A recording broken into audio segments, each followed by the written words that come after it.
सोनपुर गांव में एक मूर्तिकार रहता था जिसका नाम था घनश्याम दास। मूर्ति बनाने की यह अनोखी कला उसे अपने दादा परदादा से विरासत में मिली थी। खेती बाड़ी के लिए उसके पास न जमीन थी न ही कोई खास दौलत। उसकी जिंदगी की गाड़ी बस इन्हीं मूर्तियों के सहारे चलती थी। उसका एक बूढ़ा गधा था जिसे वह चंपक कहकर पुकारता था।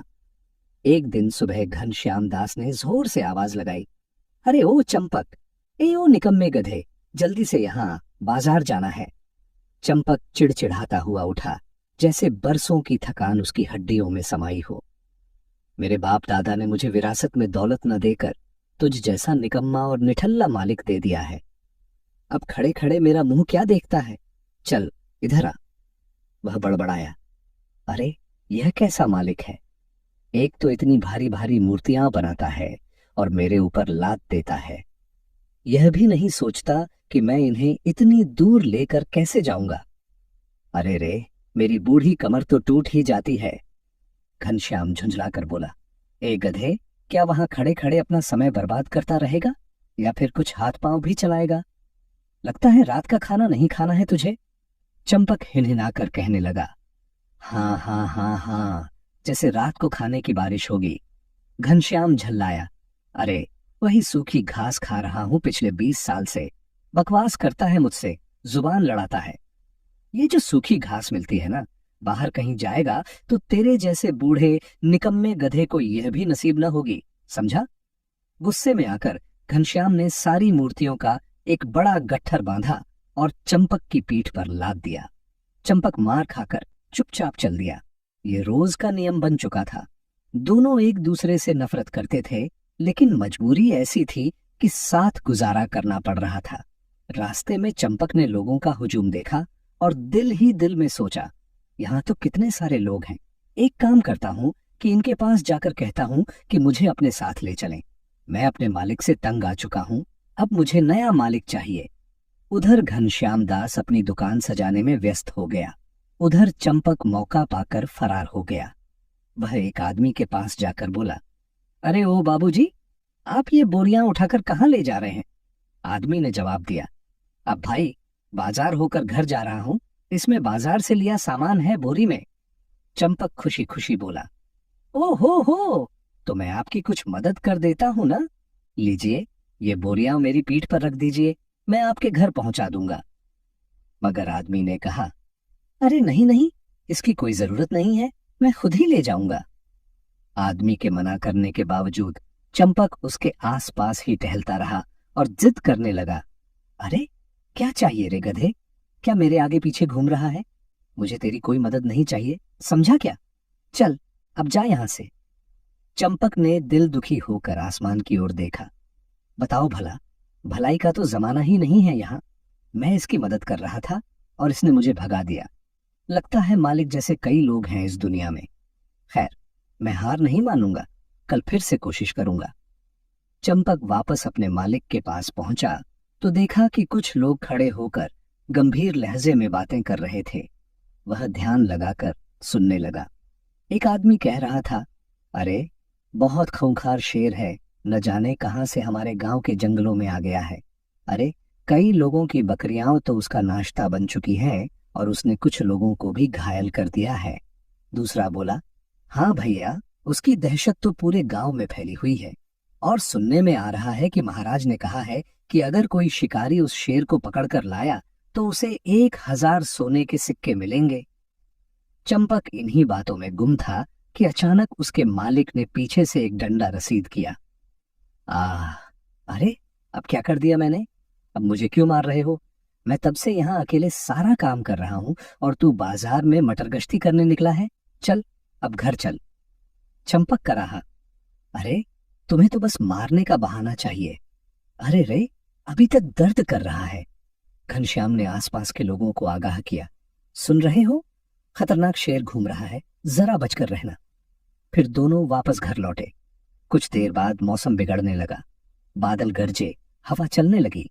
घनश्याम खुद से बड़बड़ाया, ओहो, मौसम बिगड़ रहा है, चने की बोरियाओं को घर के अंदर रखवाना पड़ेगा वरना भीग जाएंगी। यह सुनते ही चंपक के कान खड़े हो गए। अरे नहीं नहीं, अब ये मुझे फिर से काम पर लगा देगा। यहाँ से मुझे फौरन 99-11 होना पड़ेगा। चंपक मौका देखकर वहां से दबे पांव रफू चक्कर हो गया। कितना निर्दयी आदमी है ये मालिक। दिन भर इतना काम करवाने के बाद अब फिर वह उम्मीद लगाए बैठा था कि मैं उसका काम करूं। खाने को देता है सूखी घास और सेवा ऐसे लेता है जैसे कहीं का महाराज हो। बड़ा आया कहीं का। अचानक से बहुत तेज बिजली कड़की और बारिश शुरू हो गई। चंपक ने दिल में सोचा कि आएगा ना मजा। आज मैं वापस घर तो जाऊंगा नहीं, उठाने दो आज उसको सारी की सारी बोरियां अपने दम पर। अब समझ आ जाएगा कि मैं कितना काम करता हूं। हाँ, जल्दी से सोने के लिए कोई अच्छी जगह ढूंढता हूं। मगर तभी चंपक सोच में पड़ गया कि अब वह जाए कहां। जंगल जाना तो अभी ठीक नहीं होगा। कहीं वो खूंखार शेर मिल गया तो लेने के देने पड़ जाएंगे। एक काम करता हूं, यहीं गांव में ही कोई छिपने की जगह ढूंढता हूं। चंपक एक खाली मैदान देखकर वहां पेड़ों के पीछे छिपकर सो गया और वहां कोई चंपक को ढूंढ भी नहीं पाता।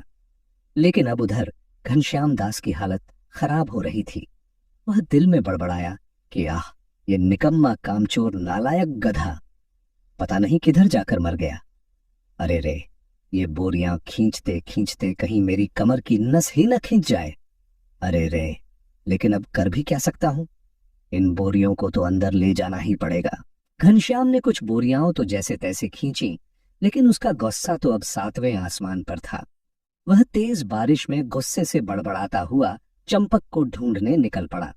बारिश तेज होती जा रही थी और अंधेरा छाने लगा था। अब ऐसे में कुछ भी देख पाना भी मुश्किल था। इसी बीच वह खूंखार शेर, जिसकी हर तरफ चर्चा थी, वह घने जंगल से शिकार की तलाश में बाहर निकला। जंगल के सारे जानवर तो बारिश के कारण छिप गए थे। इंसानों की बस्ती का भी जरूर वही हाल होगा। उसे लगा आज भूखे पेट ही सोना पड़ेगा, क्योंकि कल से कोई शिकार भी नहीं मिला था।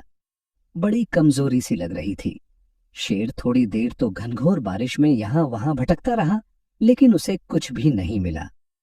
अब तो उसे जल्दी से जल्दी कोई जगह ढूंढनी पड़ेगी जहां बारिश रुकने तक आराम कर सके। अंधेरे में तो कोई इंसान भी बाहर आने वाला न था। शेर थोड़ी दूर और चला, फिर उसे एक छोटी सी झोपड़ी दिखाई दी जो खेत के बीचों बीच बनी हुई थी। वह खुश हुआ कि यही है आज रात का बसेरा। क्या पता सुबह किसी खेत का मालिक ही यहाँ आ जाए, फिर उसी को अपना सुबह का नाश्ता बना लेगा। शेर जाकर झोपड़ी के अंदर बैठ गया और थोड़ी ही देर में गहरी नींद में सो गया। मगर उसे क्या पता था कि उसका यह आराम ज्यादा देर का नहीं था। उधर चंपक को ढूंढता हुआ घनश्याम दास भी वहीं आ पहुंचा। बारिश में भीगते हुए वह बड़बड़ाया कि आज मिल जाए तो उसे इतना मारूंगा कि उसके फरिश्ते भी कांप उठेंगे। गुस्से में बड़बड़ाते हुए उसकी नजर झोपड़ी में सो रहे किसी जानवर पर पड़ी। वह बिना कुछ सोचे झोपड़ी में पहुंचा और एक जोरदार डंडा मारा। शेर चौंक गया कि किसकी इतनी मजाल हुई कि उसे मारे। घनश्याम दास ने तो शेर पर छड़ियां बरसानी शुरू कर दी थीं। शेर समझ ही न पाया कि यह कौन बहादुर है जो उसे यूं मार रहा है। उसे लगा यह आम आदमी नहीं है और इससे जीतना नामुमकिन है, इसलिए उसने हार स्वीकार कर ली। मार खाकर वह बिल्ली बन गया और चुपचाप घनश्याम के साथ चलने लगा। दोनों घर पहुंचे। घनश्याम ने उसे सारी बोरियां खींचने को कहा और खुद बैठकर काम करवाया, फिर उसे खूंटे से बांध दिया। शेर भी चुपचाप वहीं पड़ा रहा। सुबह होते ही सारा गांव हैरान रह गया। लोग दूर दूर से शेर को देखने आने लगे। सब घनश्याम की बहादुरी के गुण गा रहे थे। जब शोर सुनकर घनश्याम दास बाहर आया तो उसकी आंखें हैरानी से फटी रह गईं। शेर को देखकर उसने खुद से कहा, यह शेर मेरे घर में कहां से आ गया? क्या मैंने रात के अंधेरे में धोखे से इसे तो नहीं पकड़ लिया? अभी वह कुछ और सोचता, महल से सिपाही आ गए और उसे महाराज के दरबार ले गए। सिपाहियों ने उसे बताया कि महाराज ने इनाम के लिए बुलाया है। घनश्याम खुशी खुशी उनके साथ चल दिया। पीछे गांव वाले अब भी शेर की बातें कर रहे थे। कुछ लोग घास की तारीफ कर रहे थे तो कुछ शेर को देखने का इरादा बना रहे थे। चंपक, जो अब तक पेड़ों के पीछे छुपा हुआ था, सब सुनकर हैरान रह गया। जब मालिक का जिक्र सुना तो वह दंग रह गया। उसे लगा मामला समझना जरूरी है, क्योंकि मालिक तो वहां नहीं है तो वह सुरक्षित रहेगा। वह लौटा और शेर को खूंटे से बंधा देखकर हैरानी में पड़ गया। उसने शेर से पूछा कि यह क्या हुआ। शेर ने सारी रुदात सुनाई कि कैसे उसे मारकर बांधा गया और उससे बोरियां उठवाई गईं। चंपक ने तंज कसते हुए कहा कि वह तो गधा है, शेर से दोस्ती नहीं कर सकता, और वह जंगल की हरी घास खाने चल दिया। इधर महल के सिपाही शेर को लेने आ गए। शेर की पूंछ पकड़ी गई और वह किसी पालतू जानवर की तरह महल ले जाया गया। गांव वाले यह नजारा देखकर दंग रह गए। महल में जब महाराज ने शेर को देखा तो कहा, यह तो अब गधा बन चुका है, इसे कैद कर दो और गधों वाला खाना दो ताकि इसे भी मालूम हो। शेर कैद हो गया। चंपक जंगल में खुशी खुशी रहने लगा और घनश्याम इनाम पाकर सुकून की जिंदगी गुजारने लगा।